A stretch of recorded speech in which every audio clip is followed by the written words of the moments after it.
Symptoms include vague right upper quadrant pain, which is very, very vague, right? Malaise, fatigue, and other signs usually risk factors, hepatomegaly, splenomegaly, and findings of the asymptomatic portal hypertension, which is not very common, but not rare. And of course, in children, look them armpits here, have acanthosis nigrocans. Remember, acanthosis nigrocans in children is a hallmark of balloon hepatocytes and can diabetes, particularly diabetes type 2. This is baffled, mild elevation sometimes. Now there are so many more index, particularly AST, ALT in cirrhotics, but ALT is higher, unlike increased alkaline phosphatase, not that much, GGT less common. Elevations of cholesterol that we do that triglyceride, glucose, particularly hemoglobin A1C would be 6.1 to 6.5, but there are NASH people with hemoglobin A1C is 5.6 to 5.7.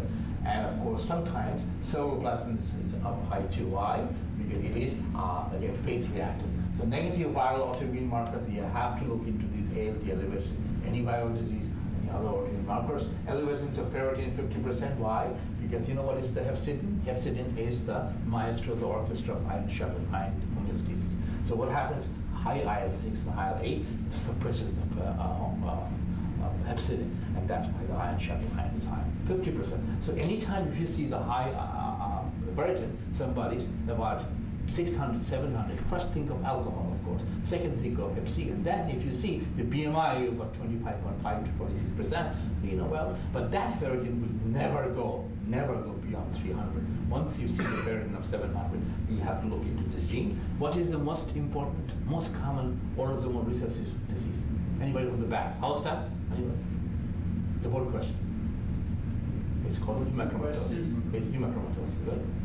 So 1 in 64 in Australia. Okay, so now comes up predictive value of liver. So NAFLD. So what you do in this case, ALT can be normal, again in 60% of NAFLD. Can you imagine on NASH? Normal. AST can be increased 53%. So that AST involvement means there is significant fibrosis. So these are all this negative PV for 80 to 81%, and specifically NAFLD of 92%. Serum ALT level alone, again and again, is not a predictive value of fibrosis. Normal ALT cannot rule out. So normal ALT, please don't. Anybody has a risk factor, look for HCV, normal ALT. Right? ALT, once there is increased fibrosis to cover, ALT is normalized automatically, nothing. So now modalities of diagnosis, this is important, very simple diagnosis, West circumference, other insulin resistant by HOMO score has to be 2.2 to 3.5. Serum glucose fasting level, and these are ratios. There are different scores called BACT, which is BMI, age, ALT, doesn't work anymore. Fasting fat ratio, we did that stuff, didn't really match because there are so many variations in heterogeneity. Metabolic syndrome scores doesn't work. There is high amount of serum uric acid actually without gout. That prevents, that shows cardiac disease and atherogenesis as well. There's a lot of papers on it. Hair scores, so that didn't work. But these were just predictive value. They thought maybe NASH. But this is important. These are only, if you can measure that, these are only inflammatory markers having NASH. That means if you have NASH, established NASH, these adiponectin low, high leptin, and angiotensin 2 and alpha TNF alpha is a bad disease, progression of the disease. So now comes up non-invasive test. We all know FIF4 from Hep C. There is a score called BRD score, BMI, AST ratio, diabetes, and 0 to 4 increased risk of fibrosis. Remember, once is 4, and then the AST ALT ratio and UPRI. Then imaging modality, I'm coming into it, the shear rate elastography, MRE elastography is the thing to go. And we have fibroscan. You guys have fibroscan? Yeah. So fibroscan, if I can make it false positive, you know what? I give somebody a huge amount of carbohydrate load. Right? Okay. Or a huge amount of alcohol before they come in. Yes, sir. Just a good question. So I remember. Can we ask this question later? No, Pull this sure, question, absolutely. okay? Because I have to go through the slides, okay? I know you're passionate, I will ask. Okay, so MRI based and liver multiscan, this is coming in from the hospital, I'll show it to you. So, NAFLD fibrosis score, which is multivariate analysis, age, hyperglycemia, BMI, platelet count. Platelet count is always considered chronic liver disease, albumin, chronic liver disease, AST-ALT ratio, chronic liver disease, are independent predictors of advanced fibrosis. Advanced fibrosis is indicated by score greater than 0.67, I'll show you. So specificity is 98%. Absence of endpoint fibrosis is indicated by score less than minus 4. So this is fancy marker, you don't have to do it. But online calculator, you put it together. This is IGF is insulin, okay? Insulin like growth factor or in diabetes. And this is simple. Online, put it together, they will give you a fantastic score actually. Fifth score, we all do it for Hep C, which is quite predictive value is quite good. A negative predictive value is over 90% for fibrosis in hepatitis C. The SEN have cut-off point, and we could do that as well. But this is the happiest thing now, which is we call imaging modality. This is done by Jayant Talwarkar first in Mayo Clinic. Now it's all over. This is from the Oxford actually. His name is Raj Mukherjee. So they looked into it. The measures velocity of this. So usually fibroscan, what happens? You send the wave, and that the frequency, intensity is lower, but the latency is high. So that traverses the fibrosis and give you the echo back. And that transducer will pick up the echo computer, will pick up in kilobytes. So the same thing going to MR elastography, where a magnet is rotating and cutting into it. So look at this normal anatomy. This is the wave image and elastogram. And what are difference? Okay. So here, if you assign in these cirrhotics, and look at this wave, different color, and this area, the color will give you the zonal activity of the fat and inflammation. How cool it is, okay? I said, okay, you know segment liver, anyhow, left side, right side most about 6, 7, 8, 9, I mean 5, 6, 7, 8. And look here, segment 8, segment 7, that much of disparity. How cool. So they can measure quantifications of fat looking into elastography. This is multi-scan. This is my friend, I mean not friend, young guy. His name is Raj Mukherjee. That's his idea, the entire software he did in Oxford. Actually, he's a cardiologist. So anyhow, so one non-invasive test of early fibrosis, looking into the sensitivity. So the hands-out combination. So which is bad here? So one, it is so fast, and you can do 4 to 6 patients an hour without a non-contrast study. So this is the area of a huge heterogeneity. This is a pure NASH and fatty liver. Diagnosis tomorrow with the cytokeratin.